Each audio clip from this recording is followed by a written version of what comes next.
In 2007, a school bus carrying 14 students vanished during a routine field trip. No crash, no bodies, no clues. 18 years later, one survivor finds a bracelet in a thrift store. And the truth comes crawling back. What if the bus never left? What if it never could? Before you watch, hit that subscribe button and join the ride. This is the story of The Bus That Didn't Return. Claire Reen hadn't been back to Delpine, Vermont in almost 7 years. The town was exactly as she remembered. A single blinking streetlight at the four-way stop, clapboard houses with paint that peeled each winter and tried again every spring, and a gas station that doubled as a diner and a bulletin board for every lost cat, bake sale, and town hall warning. Her father's house smelled like old wood and lemon floor polish. The kind of smell you only get from a life lived quietly for too long. Claire dumped her duffel by the door and found her father asleep in his recliner. One slipper off, the TV murmuring through closed captions about highway construction. He looked older. Thinner, too. She pulled the blanket over him gently and went outside, needing air. That's when she saw the thrift store. It wasn't there before. Just across the road from the town's only post office was a squat building with a crooked sign, Second Chances, the kind of place run by retirees and stocked by basements. Curious, and with nothing better to do before sunset, Claire crossed the street. The bell above the door jingled with sharp cheer. Inside, dust hovered in lazy beams of fading light. A woman in her 60s stood behind the counter, humming along with a cassette tape that warbled Hotel California. "New in town?" she asked, smiling without really looking. "Returning," Claire replied, her voice low. "I grew up here." The woman squinted. "Family name?" "Wren." Her eyes widened. "You're Dan Wren's girl." Claire nodded. "Claire."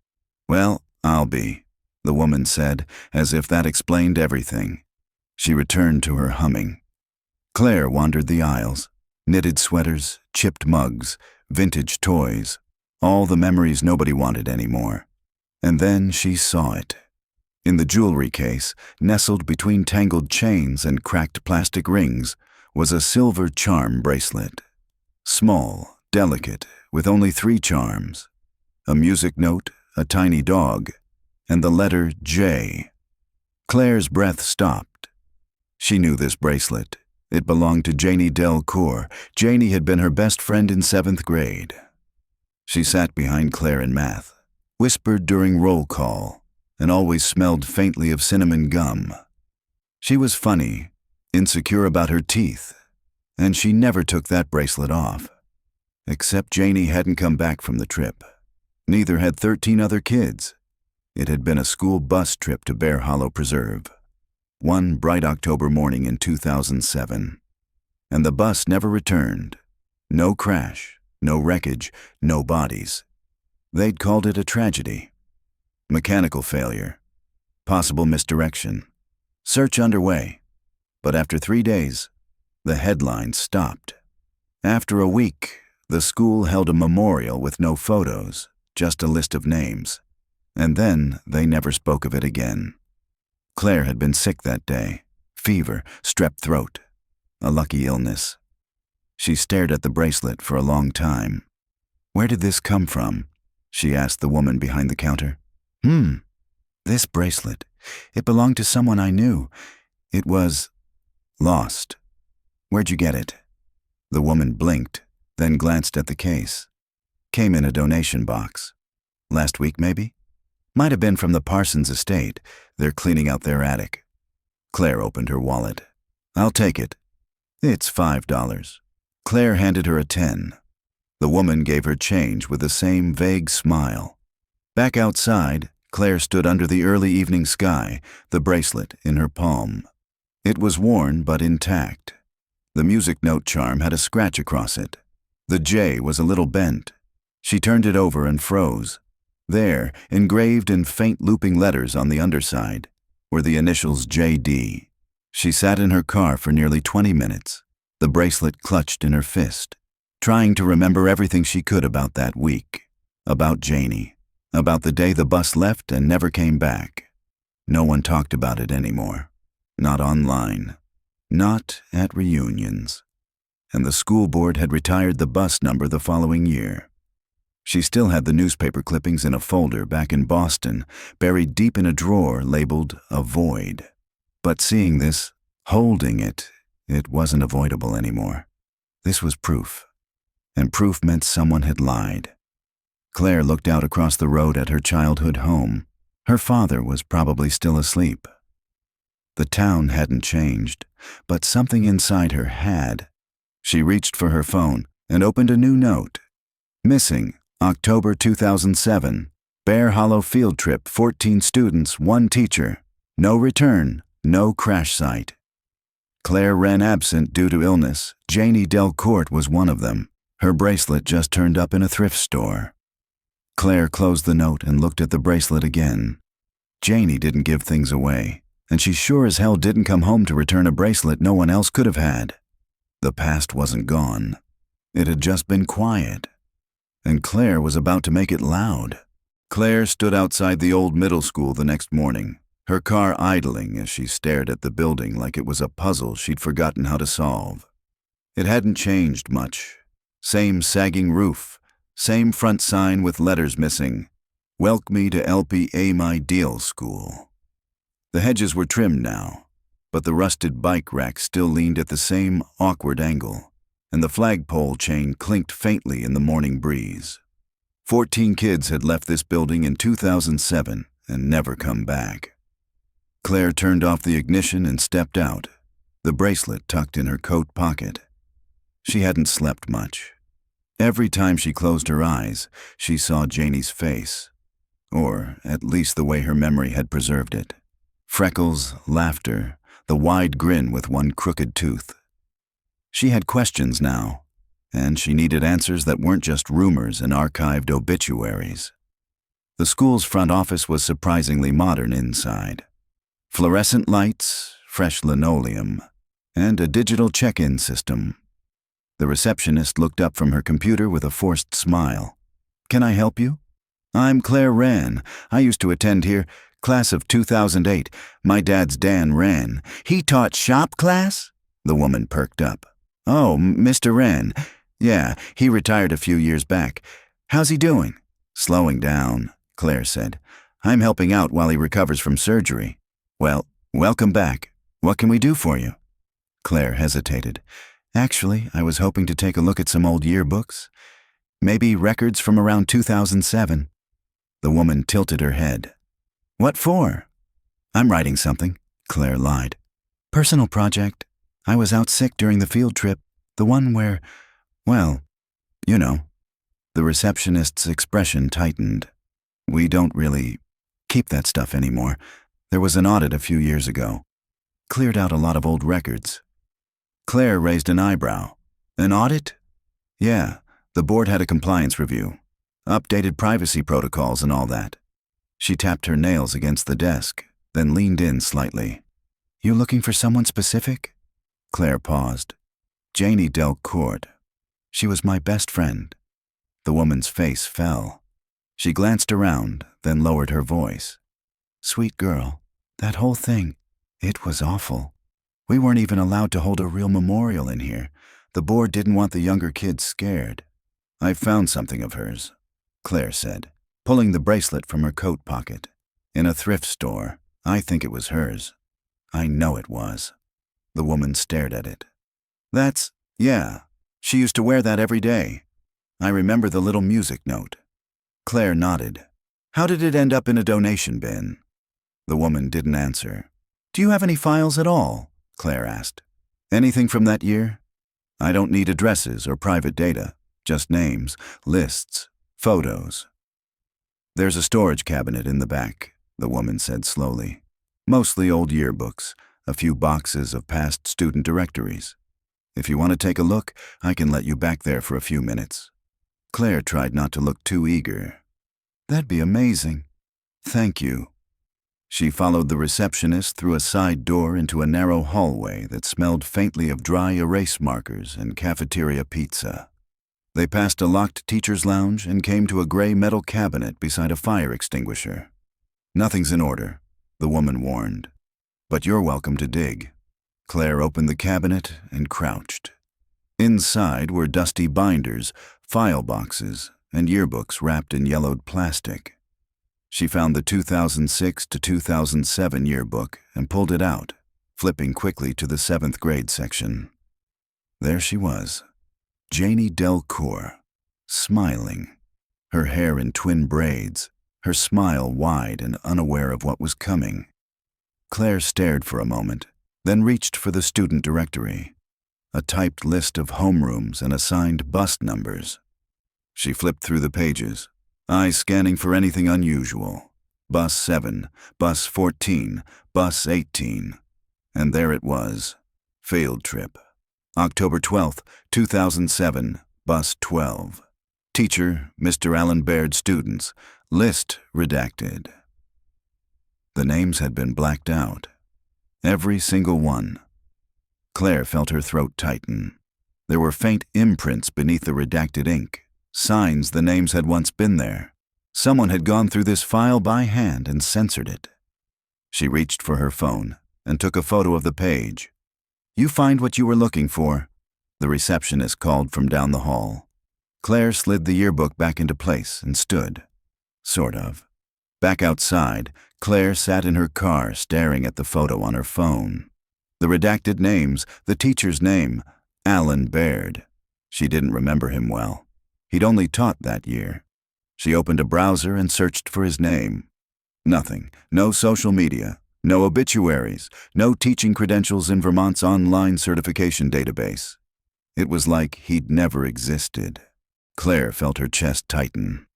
The bracelet hadn't been a fluke. The redactions weren't an accident. Someone had gone to great lengths to make sure there was no record of the students who boarded that bus.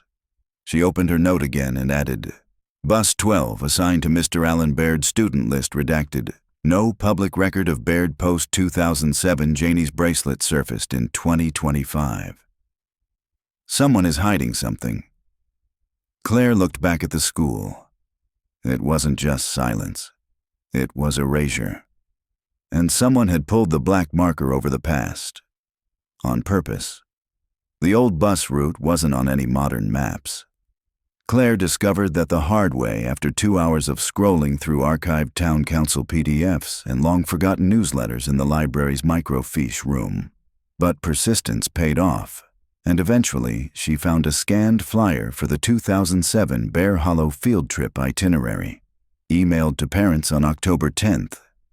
Departure, 7:45 a.m., Del Pine Middle School. Estimated arrival, 8:30 a.m., Bear Hollow Preserve, via Route 6A to Deer Path Trail. The school had said the bus likely veered off the main road. Authorities blamed poor signage and unreliable GPS in the mountains. But if that were true, Claire thought, someone should have found something, a crash site, a tire tread. Something. She printed the flyer and drove to the edge of town where Route 6A began, a winding 2-lane road that cut through dense forest. The sky had grayed by the time she reached the junction with Deer Path Trail. The sign was still there, though half-rotted and nearly swallowed by ivy. She parked the car off the road, engine idling in the cold, and stared at the trail. It was barely a trail now, just a gravel ribbon vanishing into the trees. No recent tire marks, no maintenance, no welcome sign for Bear Hollow. Claire checked her phone. No signal. She hesitated for a beat, then grabbed her coat and flashlight.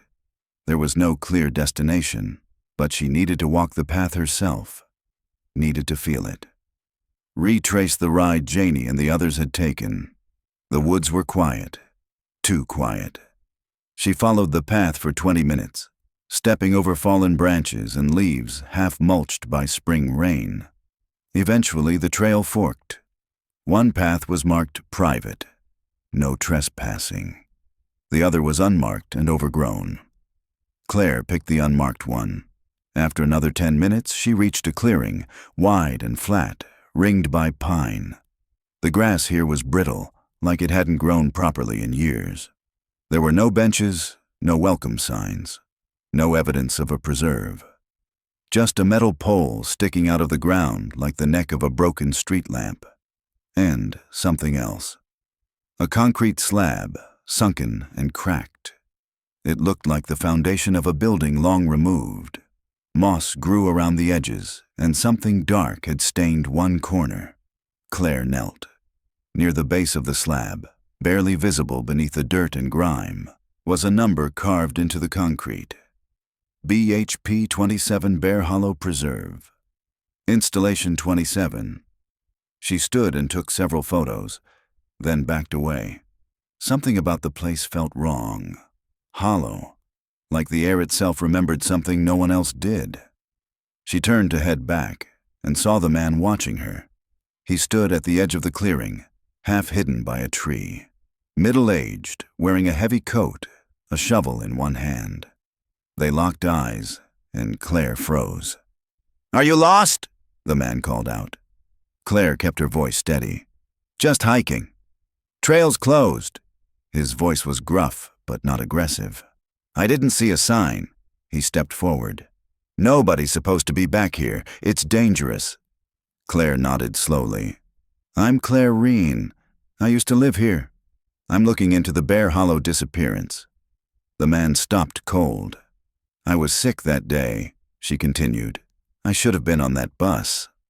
A long silence passed. The man's expression softened slightly. "My name's Tom Granger," he said. "I was a volunteer on the search team back then." Claire's pulse quickened. "Did you find anything?" He shook his head. "Not officially, but what?" Tom looked around, then jerked his chin toward the trees. "You want to talk?" "Not here." They walked in silence for 10 minutes until they reached a rusted pickup truck parked near a collapsed fence. Tom unlocked the passenger door and gestured for her to sit. He lit a cigarette with shaking fingers. "They told us to stop," he said finally. "After the third day, the state pulled resources. The feds said it was a lost cause." Claire leaned in. "Did you see the bus?" "No," he said. "But we saw tracks. Just one set. Going off the main path. And the next morning they were gone, washed out like someone hosed them down. We were told not to mention it." Claire stared at him. "Why?" Tom looked tired. "Because Bear Hollow wasn't just a preserve. Not in the 80s. It was a decommissioned testing site. Chemical, psychological, maybe both. They shut it down officially in '89, but I don't think they ever stopped using it." Claire thought of the concrete slab. BHP 27. "That mean anything to you?" He flinched. "Yeah. BHP was the code for Bear Hollow Project. 27 was one of the buildings. Storage or containment, I think." "For what?" Tom crushed the cigarette out. "Nobody ever said, but I do remember this. When the bus disappeared, no distress call ever came in. The transponder on that bus just stopped pinging, like someone cut the signal mid-trip." Claire sat back. "And one more thing," Tom added. "A week later, the school board sealed all personnel files for that year, said it was to protect staff privacy." Claire's mind was racing. "Do you remember the teacher, Mr. Baird?" Tom nodded slowly. "Yeah, new guy. Quiet. Didn't make friends. After the bus went missing, he didn't show up to the debriefing. No one ever saw him again." "Not even in town?" "Nope, just gone." Claire pulled out her phone and showed him the photo of the redacted bus list. He nodded grimly. "Looks about right. Why hasn't anyone talked about this?" Tom looked at her, eyes heavy. "Because nobody wanted to believe it. And the ones who did, they stopped asking." Claire swallowed hard. Not her. She wasn't stopping. Claire wasn't paranoid. Not really. But when the same silver pickup truck appeared behind her twice in the span of 20 minutes on Main Street, she started paying attention. She turned onto Grange Hill Road, then quickly veered off into the Del Pine Library parking lot. The truck kept driving. Probably nothing. Probably someone else taking the same shortcut twice. But in Del Pine, that was rare. Back inside the library, the warmth and silence greeted her like a friend who didn't ask questions. The place smelled like paper and wood polish, exactly as she remembered. Claire hadn't been here since 8th grade, and even then, only once, to study for a science test Janie never got to take. The librarian was new, mid-30s, glasses, earbuds in. She barely looked up as Claire moved toward the local history section in the back.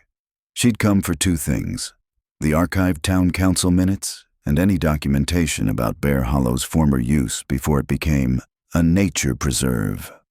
The archives room was small and dimly lit, filled with plastic tubs, yellowed newspapers, and fading binders. Claire found the town council records in a filing cabinet marked 1970 to 2010. She started in 2007. The October meetings, dated days after the disappearance, were missing, pages torn out. Her heart skipped. She checked the index and saw minutes listed for every other week that year. Only October 15th and 22nd were gone. Coincidence? She flipped backward, scanning earlier meetings from August and September. Approval to renew restricted lease with Department of Environmental Testing, Bear Hollow Parcel BHP 27, Parcel BHP 27. The same code on the concrete slab. Claire snapped a photo. The next entry chilled her. Temporary access granted to third-party research observers under non-disclosure agreement. No public access permitted until November 1st. She took another photo and closed the folder carefully, her fingers trembling slightly. If Bear Hollow had been leased to a government contractor or research group, the field trip never should have happened, and someone made sure that detail vanished with the bus. Back at the front desk, the librarian finally looked up. "Find everything?" Claire nodded absently. "Do you have any archived newspapers from that week in October 2007? The Del Pine Courier?" The librarian tilted her head. "Sure, but a bunch of local editions from that fall were water damaged a few years back. Flood in the basement. We had to toss most of them." Claire wasn't surprised. Still, she asked to see what was left. They had one issue. October 9th, 2007. The last edition before the field trip. On page 3, wedged between an ad for propane and a bake sale announcement, was a short notice. Del Pine Middle School to resume Bear Hollow field trip after hiatus. Following a 3-year pause, the annual trip to Bear Hollow Preserve will resume this Friday. The site was closed during cleanup efforts but has since been deemed safe by the town council. Claire reread the line 3 times. 3-year pause. No one had ever mentioned that. She left the library with copies of everything she could get. As she walked to her car, an elderly man with a dog gave her a long, measuring look. "You're Wren's girl," he said flatly. Claire stopped. "Excuse me." "Dan Wren's daughter. Claire, you're the one digging up the old ghosts." His tone wasn't friendly. "Just trying to understand what happened," she said. "You don't need to," the man muttered. "Nothing's gonna change. You stir it up, all you do is wake the wrong people." He turned and walked off. Dog in tow. Claire stood there a moment longer, heart hammering. Back at her dad's house, she brewed coffee and spread everything across the kitchen table. The photos from the town records, the council minutes, the concrete slab, and the article. She pulled out her notebook. Investigation log. BHP 27 was leased to an unnamed entity weeks before the field trip. October town council minutes are missing. Bear Hollow had been closed for 3 years before the 2007 trip. School board didn't disclose this to parents. Mr. Bear disappeared after the trip. Janie's bracelet surfaced in a public thrift store in 2025. She circled one word. Why? Her phone buzzed. A message from an unknown number. "You're asking dangerous questions. Let it go." Claire's fingers went cold.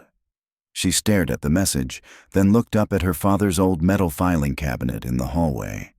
He had worked at the school. He'd taught shop there for over a decade. He might not have known what happened, but he knew the staff. She got up and opened the cabinet. Most of it was old receipts, lesson plans, broken mechanical pencils, and worn photos. But near the bottom, she found a folder labeled Personnel, 2007. Inside was a list of staff assignments by department. She flipped through until she found Alan Baird, interim science teacher, hired. September 2007, terminated October 2007. No forwarding address, no resignation letter, just a stamp. File closed, do not pursue. Claire stared at it for a long time, then pulled out her phone. She opened her search engine. Alan Baird, Vermont teaching license. No results. Alan Baird, missing persons 2007. Nothing. Alan Baird, Bear Hollow, Del Pine. One result. A cached forum post on a now-defunct message board. I saw a guy matching his photo outside Bear Hollow in '08. Looked messed up, like he hadn't slept in weeks. When I asked if he needed help, he just said, "They're not gone, they're underneath." Claire clicked the thread. Page not found.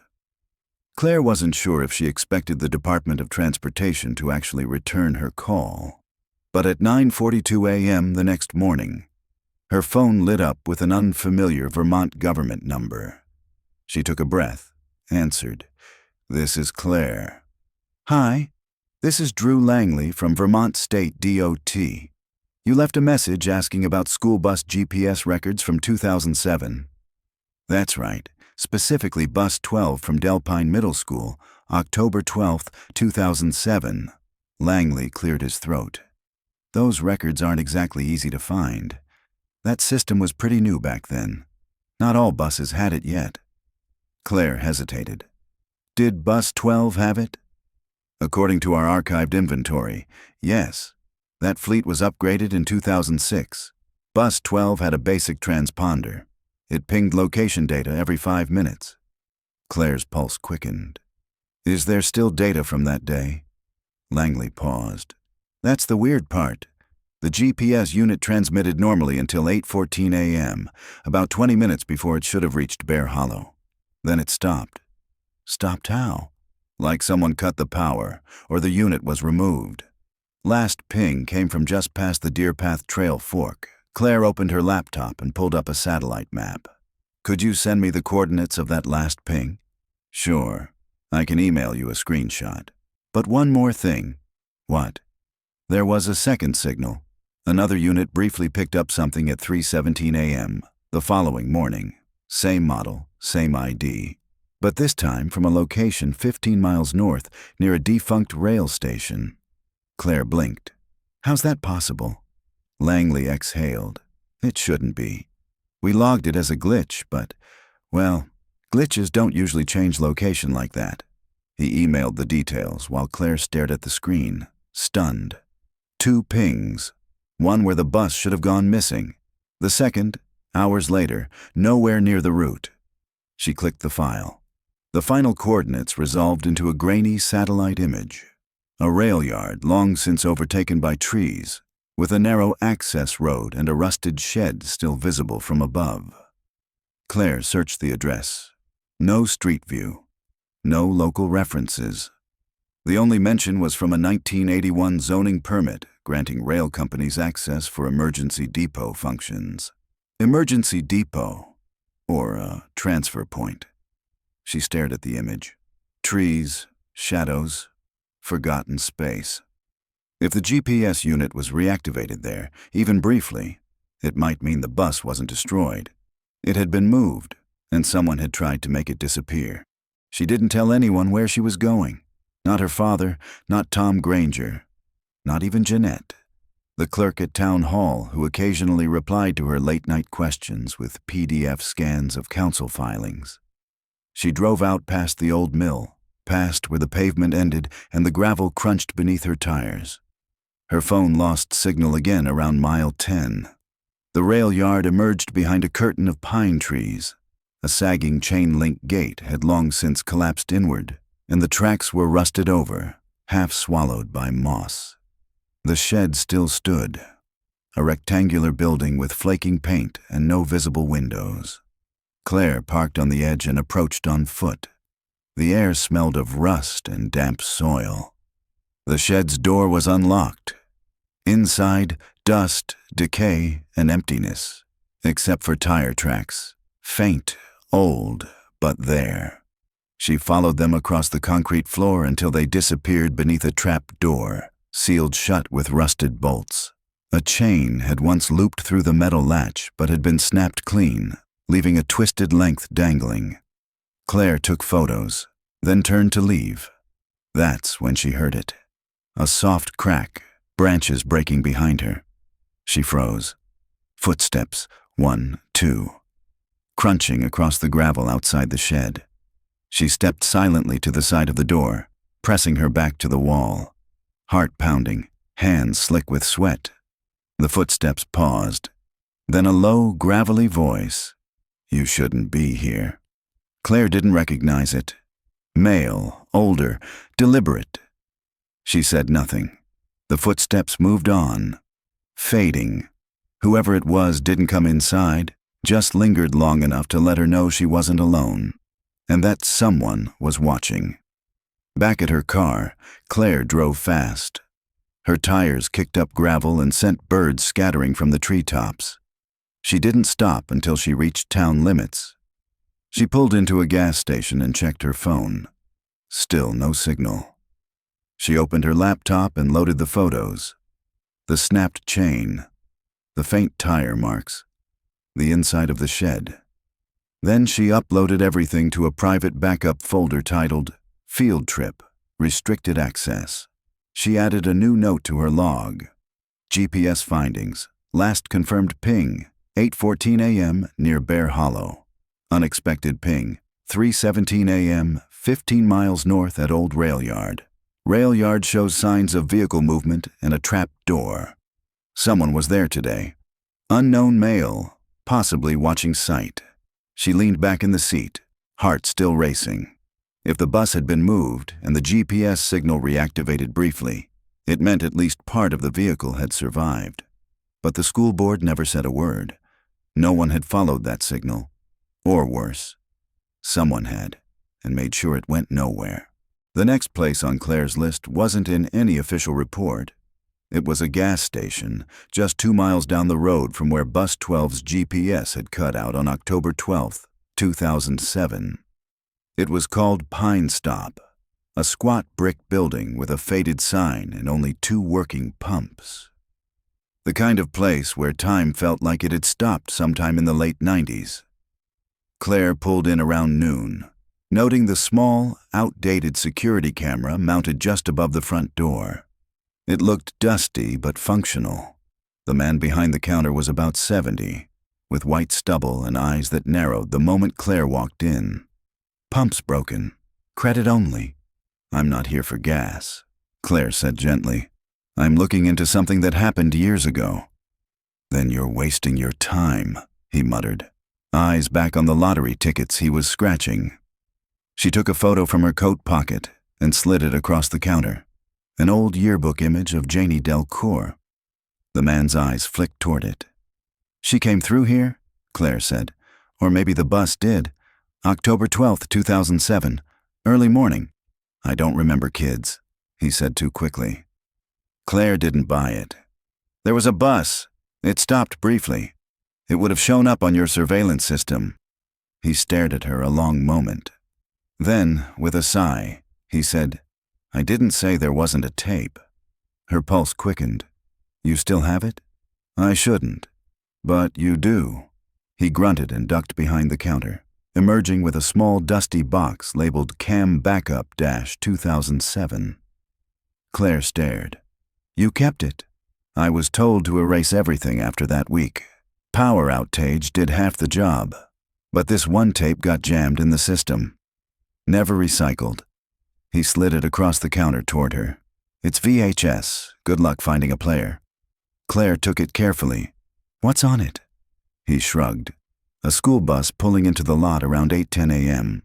Driver gets out, checks the hood, doesn't go inside, stays parked 5 minutes, then leaves the wrong way." The wrong way?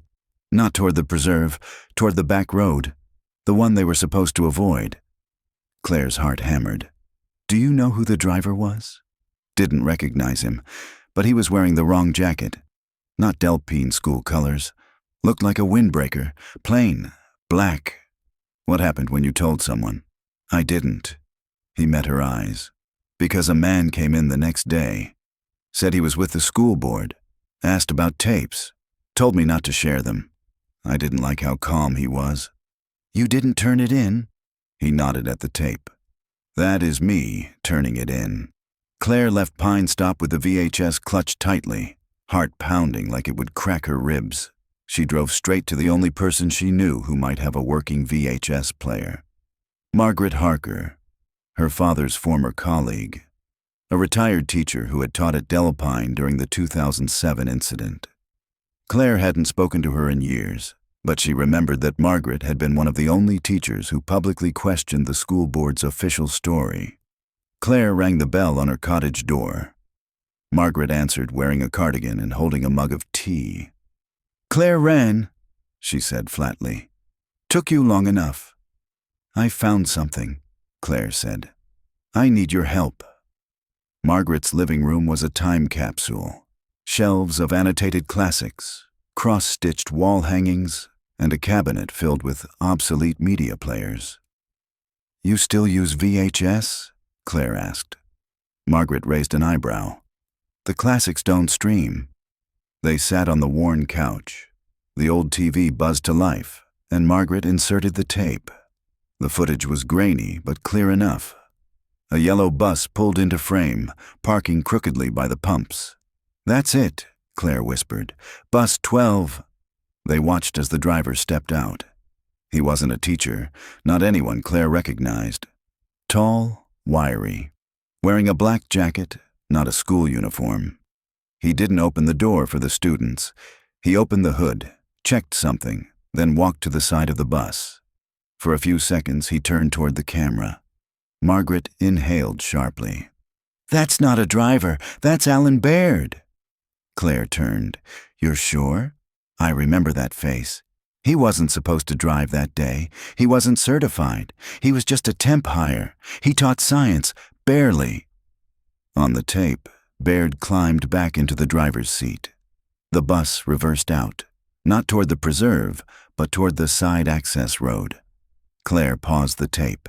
This changes everything, she whispered. He didn't just vanish. He took them. Claire's investigation log. Updated. Bus 12 was last seen on Pine Stop footage at 8:10 a.m. Alan Baird was driving, not a certified bus driver, wore unmarked clothing, no school ID visible. Bus diverted from assigned route, toward unmonitored back roads. School board rep told station owner to erase the footage. Tape was secretly preserved. Baird was complicit. Claire stood from the couch, heart racing. Margaret sipped her tea slowly. What are you going to do with this? Everything, Claire said. I'm going to find out where that road leads, and what it leads to. The back road Alan Baird had taken, the one visible in the VHS tape, didn't appear on modern GPS. Claire had to overlay 2006 county zoning maps with a faded copy of the original Bear Hollow Trail Guide to trace it. It was called Gravel Spur, an old maintenance road used by forestry crews decades earlier, now technically inactive, but it hadn't always been, and she suspected it led to the heart of everything. Claire packed lightly. Flashlight, her notebook, a backup battery, and the bracelet. The one Janie never should have left behind. She parked at the Pine Stop again, this time locking her car more tightly than usual, and hiked up the trail to where Gravel Spur split off into the woods. The moment she crossed the tree line, the temperature dropped. Branches curled low overhead, turning daylight into dull gray haze. There were no tire marks, no signs of recent foot traffic, but the path was still there, beaten down by time, not completely reclaimed. Claire walked for nearly an hour. She passed a collapsed gate, then a rusted sign bent sideways. Property of U.S. Environmental Testing, no entry. The Bear Hollow Project. She stepped beyond the sign. That's when she saw the structure. Half buried in moss and earth, concrete walls jutted up from the forest floor like the rib cage of a dead animal. The entrance was a narrow stairwell, its door long gone. Painted on the frame in cracked red was a number, BHP 27. Claire descended slowly, flashlight in hand. The air grew colder, thicker. Every step echoed in the narrow stairwell, swallowed by silence. At the bottom was a metal hallway, narrow, with peeling paint and exposed pipes. She was in the remains of the Bear Hollow facility. She passed faded signs, interview room a storage, medical observation chamber. Then she found the room. It had no label. The door was ajar. Inside, the floor was stained. A child-sized chair was bolted to the ground, with a broken strap hanging from one side. A viewing window was cracked and fogged with mildew. In the corner, a chalkboard still clung to the wall with 3 words faintly visible beneath smudges. She said, "Wait." Claire swallowed hard. On the floor was something small and metal. She crouched and picked it up. A charm, a music note, just like the one on Janie's bracelet. She checked her pocket. Janie's bracelet was intact. This was a second one. Her mind reeled. Had Janie ever even left this place? She stumbled back, heart hammering, and nearly screamed as her flashlight flickered, then cut out completely. Total blackness. She fumbled for her phone and switched on the flashlight app. It barely cut through the dark, but enough to see the wall ahead of her. There were names scratched into the paint. Dozens. Some were legible. Some weren't.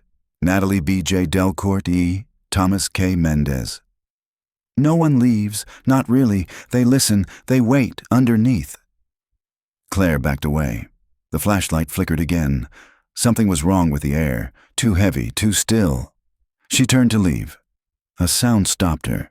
Faint, metallic, like chains shifting on concrete. Not imagination, not memory. Something else was down there. She ran. Claire didn't stop until she reached her car. Her clothes were damp with sweat, her hands shaking too hard to fit the key into the ignition on the first try. She finally turned the engine over and sped down the road, gravel spraying behind her. Once she was back in town, she parked in front of the diner and just sat there, breathing. She pulled out the charm. It was scratched, burnt along one edge. Not fresh, not recent, but not ancient either. Someone had been there recently. Someone who still remembered Janie, or wanted her to be remembered. She opened her notebook and wrote in block letters across a clean page, BHP 27, field notes.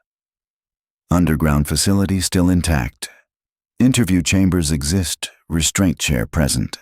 Names carved into wall, possibly other students' music note charm found, not the same as Janie's bracelet chalkboard message. She said, "Wait." Chains heard. No explanation. Then she circled one name, J. Delcourt. Janie had made it there. But had she ever left? Claire couldn't shake the sound. Chains on concrete. It looped in her mind like a haunted echo. She tried to rationalize it, maybe something shifting overhead or the building settling. But deep down, she didn't believe that. It felt personal, too precise. The name scratched into the wall, J. Delcourt, had confirmed what her gut already knew. Janie had never left Bear Hollow. Claire needed a second opinion. Someone who had been there. Someone who had seen something before the silence set in. She remembered a name that had come up in one of her dad's old files. Ray Alvarez, a substitute bus driver who had filled in occasionally during the 2007 to 2008 school year. There had been a sticky note on his personnel record. Reassigned, no further use after B12 incident, paid out. No one paid out substitutes. She tracked him down through a mutual friend of her dad's, a retired mechanic named Pete, who still played poker on Thursdays with Ray from Depot 3. It only took one phone call. Claire drove an hour north to a trailer park near Rutland, where Ray now lived. His porch sagged, and a wind chime made from spoons clinked lazily in the afternoon breeze. He opened the door shirtless, eyes bleary but alert. "You're Wren's kid?" "I am," Claire said. "Claire." He nodded, motioning her inside without a word. The trailer was cramped but clean. Old furniture, a TV with aluminum foil on the antenna, and a plastic tub full of crossword puzzle books. Ray cracked open a beer and offered her one. She declined. "So," he said, settling into his chair, "you're asking about the bus." She pulled the VHS tape photo from her satchel, the one showing Alan Baird driving. "Did you know him?" Ray squinted at the image. "Yeah, Baird. Weird guy. Hired out of nowhere. Not union. They stuck him on rotation last minute. That was always fishy." Claire leaned forward. "Did he normally drive?" "Nope. He wasn't even on the driver roster. That bus, Bus 12, was assigned to Dale Marks, a vet with 10 years behind the wheel. But the morning of the trip, Dale's shift got canceled. Called in, told not to show." Claire blinked. "By who?" Ray tapped his beer can. "That's the thing. He never found out. It didn't come from dispatch, just a voicemail from a blocked number. Said he'd been replaced." "And no one followed up?" Ray shook his head. "He raised hell, went to the union, but then they paid him off. Said it was a miscommunication. They reassigned him to training in Montpellier. Quietly." "And Baird?" "Never saw him again after that week. No one did. Not even at the depot. I asked around. Some said he wasn't even living in town, just driving in from a hotel." Claire stared at him. "So someone planted him?" "Yeah," Ray said, taking a sip. "Someone who wanted a specific driver on that bus on that day." Ray scratched his jaw and glanced toward a cabinet. "Hold on." He stood and returned a minute later with an old clipboard wrapped in plastic. "I shouldn't have kept this, but I didn't trust what was going on." Claire looked down at the sheet attached to it, a driver assignment roster for October 12th, 2007. Handwritten, initialed, Bus 12. Reassigned to A. Baird. See directive. No AM check-in required. "Why wouldn't he check in?" Claire asked. "Exactly," Ray said. "We all had to clock in, record mileage, do safety checks. Baird skipped it, which means he wasn't part of the system." Claire took a photo. Ray looked at her with something between sadness and fear. "You think those kids are still out there?" "I think the truth is still out there," she said. "And someone spent 15 years trying to bury it." Ray nodded slowly. "Then you'd better hurry, because I'm pretty sure whoever set this up, they're still around." Later that night, Claire sat in her father's garage with all the evidence spread before her. Yearbook photos, the thrift store bracelet, the redacted student list, GPS pings, the VHS tape still in its box, and now, proof that the driver was a plant. She wrote across a clean page in her notebook, "Driver evidence. Bus 12 originally assigned to Dale Marks. Dale was removed via anonymous call Alan Baird assigned with no check-in record. Baird's address DOS employment not verifiable. Sub-driver, Ray Alvarez, confirmed system was bypassed. School board covered up driver change." She stared at the line she'd just written. Covered up. This wasn't negligence. It was orchestrated, and it was time to go back to Bear Hollow. One last time. Because whatever they'd done to Janie and the others, it hadn't started on the trail. It started on the bus. Claire didn't sleep. She tried, but the walls of her childhood bedroom, once filled with posters and books, felt too close, too loud with the weight of silence. At 2:13 a.m., she gave up and sat in the garage with the notebook in her lap, the bracelet on the table, and the names spinning in her head like static. There were 14 of them, 14 kids, and one teacher, if that's what Alan Baird had really been. She had their names, she had photos, she had a VHS tape showing the bus turning off the assigned route. But what she didn't have, what she still needed, was a direct link to whoever had orchestrated it. Someone powerful enough to shut down the investigation, bury the personnel files, and erase entire records. She stared at the school board letterhead she'd scanned earlier that week. Mornington Educational Trust, and one name stood out. E. Rutherford. She'd signed every file closure order from 2007 to 2010. Her name was on the audit that erased the student list, and her address had been redacted in the town's public registry. But old printed directories? Those couldn't be edited retroactively. Claire drove to the Mornington Library as the sun was just cresting over the trees. It opened at 8 o'clock. She was on the steps at 7:59, bouncing her foot impatiently. The reference librarian, Jeanette, 40-something, bleary-eyed, coffee in hand, was startled but not unfriendly. Claire recognized her from the town hall office. Jeanette blinked when Claire gave her the name. "Eleanor Rutherford," she repeated. "I haven't heard that one in years." "She's still on the Mornington Educational Trust Board," Claire said. "Or at least her name is. She doesn't attend meetings. Everything's remote now. But yes, she's still around. Has a private estate on Woodpine Lane near the reservoir. Can I see her old listings?" Jeanette raised an eyebrow. "You doing a school project?" "Something like that." After a few minutes, she returned with a 2006 town register. Claire scanned the page and found it. Rutherford, Eleanor M., 48 Woodpine Lane. Retired psychologist, former school administrator, psychologist. Claire jotted it down. "Did she ever work with students?" she asked. Jeanette nodded. "Counseled kids back in the 80s, then moved into board oversight, always behind the scenes, quiet." Claire thought of the quote Ray Alvarez had given her. "You'd better hurry. Whoever set this up is still around." It had to be her. That evening, after printing everything she had into a single file marked Field Evidence, Greystone Incident, Claire returned to her father's house. The front gate was open. That was strange. She hadn't left it that way. Her keys slid quietly into her palm as she approached the front steps. The porch light was off. The screen door swayed gently in the wind. Inside, the living room light was on. Her father was asleep in the recliner again, or so she thought, until she saw the blood. "Dad!"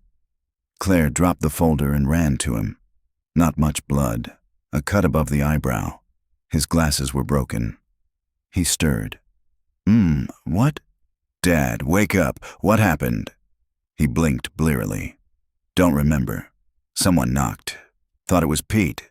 Next thing, someone's in the house." "Did you see their face?" He shook his head slowly. "No. Woman, I think. Small. Fast. Took something." Claire's heart dropped. She ran to the kitchen where she'd left her satchel on the table. Open, half-emptied. The VHS tape was still there, but the notebook was gone. Her backup USB, gone. The original bracelet, gone. Whoever had come wasn't just sending a warning. They were covering tracks. She stayed awake all night documenting everything she remembered into a fresh file. At dawn, a white envelope appeared on the porch. No stamp, no address. Just her name. Claire inside was a single sheet of paper. "Stop digging. You're not just stirring the past, you're walking into it. There's still time to leave, but not much." There was a drawing on the back, a child's sketch in black crayon, a bus, a forest, and below it, a figure in the trees with no face. Claire's investigation log. Addendum. My home was entered. Items stolen. Primary notes, bracelet, USB, timeline sketches. Intruder left no trace. Father mildly injured. Drawing left behind suggests surveillance. Threat not idle. They know who I am and where I live. Claire looked at the message one more time. You're not just stirring the past, you're walking into it. It wasn't a warning. It was a map. And the next place it pointed was Eleanor Rutherford's estate. Because whoever this woman had been in 1979, she wasn't just a board member. She had been inside Bear Hollow. and Claire needed to know what she saw. Claire parked a quarter-mile down from 48 Woodpine Lane, killing her lights as the sun slid behind the trees. Eleanor Rutherford's estate was barely visible from the road, tucked behind a wrought iron gate and choked by creeping ivy. The house itself looked more like a forgotten sanitarium than a private residence. It was quiet.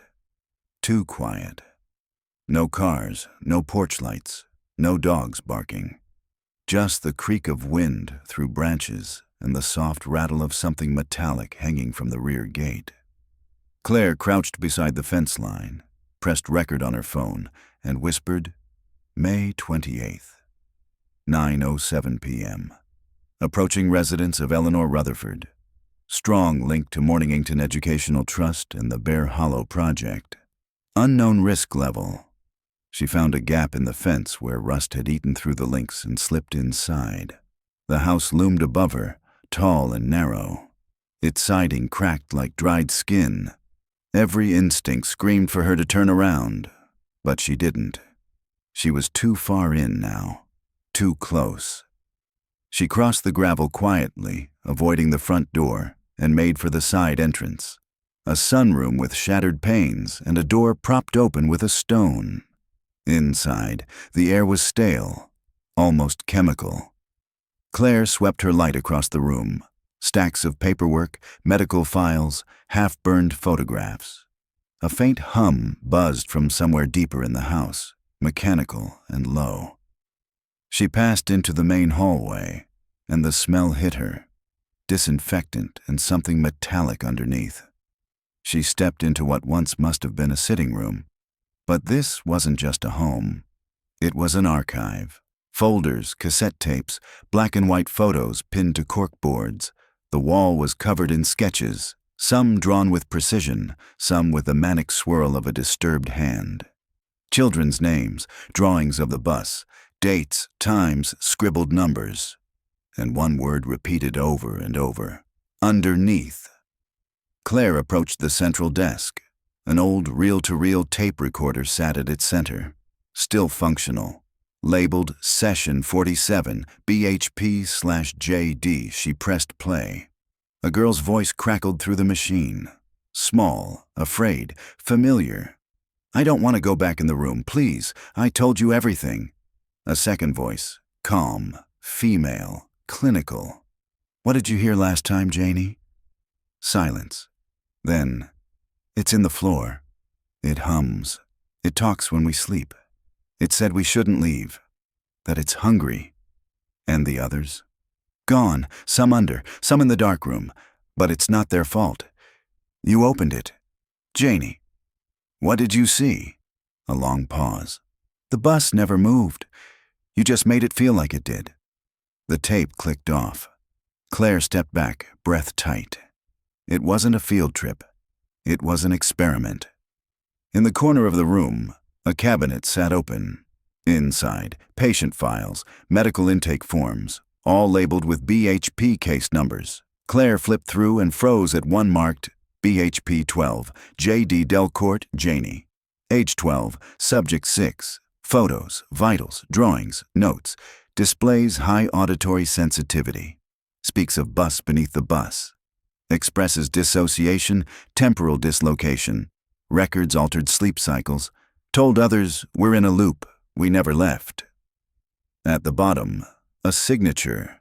Eleanor M. Rutherford, Ph.D. lead clinical observer, BHP. Claire felt sick. This wasn't about a missing bus. This was a psychological field test conducted on children, on Janie. And Baird hadn't been a teacher, he'd been a handler. Then, a sound. Upstairs. A floorboard creaked. Claire froze, heart in her throat. She grabbed her phone, snuffed her light, and ducked behind the desk. A silhouette passed across the top stair. Slow, deliberate. A figure, tall, moving like they knew the space. Not Rutherford. Too big. She waited, breath shallow. The figure reached the hallway and paused just outside the room. Claire gripped the drawer handle of the desk slowly and tugged it open. Metal groaning. A handgun. Small. rusted, but loaded. She stayed low. Then, just as suddenly as they'd appeared, the figure turned and walked away. Out the back, not toward the front door. Claire waited until the footsteps faded, then bolted. She stuffed the tape, Janie's file, and the bus sketches into her bag and ran like hell back through the trees. She didn't stop until she was back in the car, hands shaking as she pulled the door closed and locked it. She dumped the stolen evidence onto the passenger seat. The tape, the patient file, the photos. What they buried wasn't the bus, it was the program, and it wasn't the first time they'd done it. She flipped to the back of Janie's file. One last note. Cycle complete. Recommendation, silent site. Reassign assets, terminate Baird. Claire stared at the last word. Terminate. Alan Baird had never disappeared. He'd been erased, just like the others. Just like Janie. Unless she'd found a way to leave something behind. A clue. A warning. A voice. By morning, Eleanor Rutherford's house was gone. Claire had barely slept, her thoughts spiraling between fear and rage.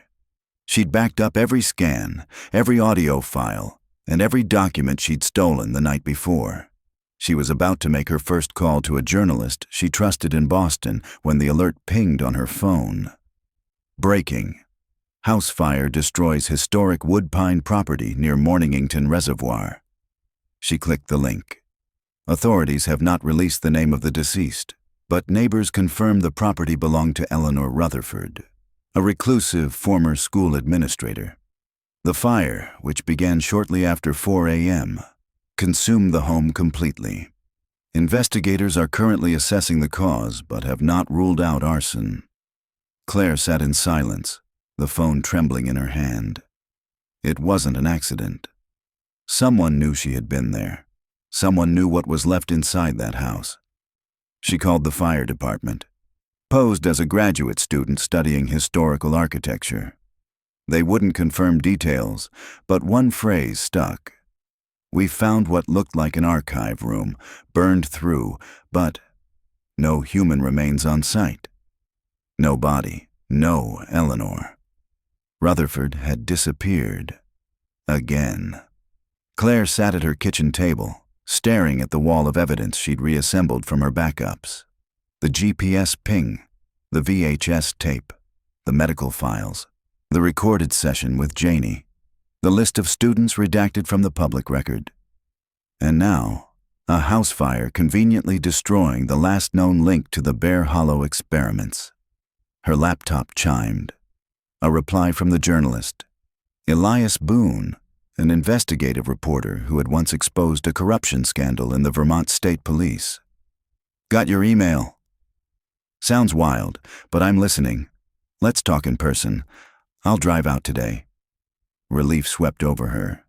She'd finally found someone who would listen. Someone outside Del Pine. Someone not afraid of what she'd uncovered.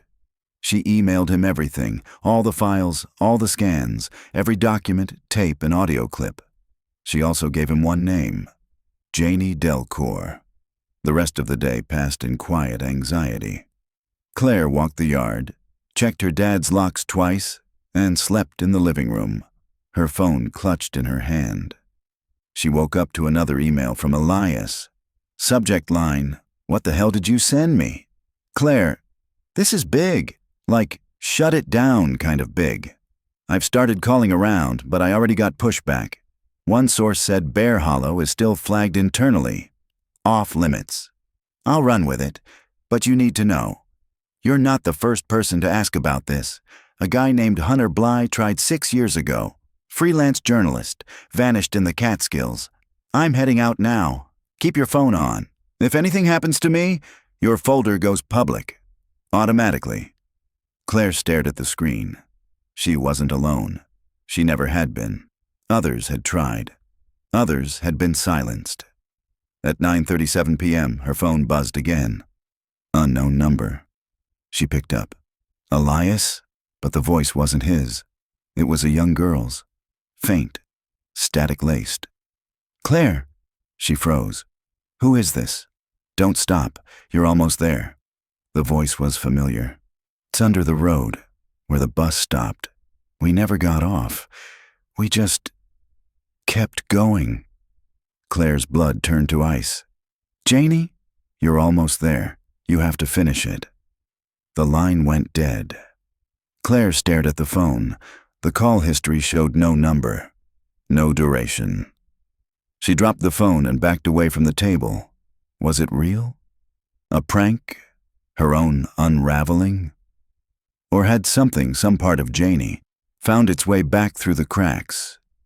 She pulled out her map and traced the final stretch of gravel spur, the road where the bus had vanished. According to the documents from Rutherford's house, the final piece of the Bear Hollow complex was not above ground. The phrase kept repeating in every document: BHP-SUB/access limited. Transfer via tunnel. The real chamber, the final test site, wasn't in the woods. It was under the road, exactly where the GPS had cut out. Claire's final entry: destination, gravel spur, beneath the old mile marker. Mission: confirm presence of tunnel, sub-chamber. Objective: retrieve physical proof of site before it's sealed again. Backup: sent to Elias Boone. Failsafe: timed release to media if contact is lost. She packed the flashlight, camera, phone, and what was left of Janie's file. This time she wasn't just following leads. She was going underground. The road was quiet. Gravel spur looked the same as it had weeks earlier. Overgrown, deserted, forgotten. But Claire knew better now. She knew what lay beneath the cracked asphalt and moss-covered branches. She parked at the edge of the last known GPS ping, checking the coordinates 3 times. It was almost exactly where the bus had turned off the route, where the signal had stopped, where Janie's voice, real or not, had told her to look.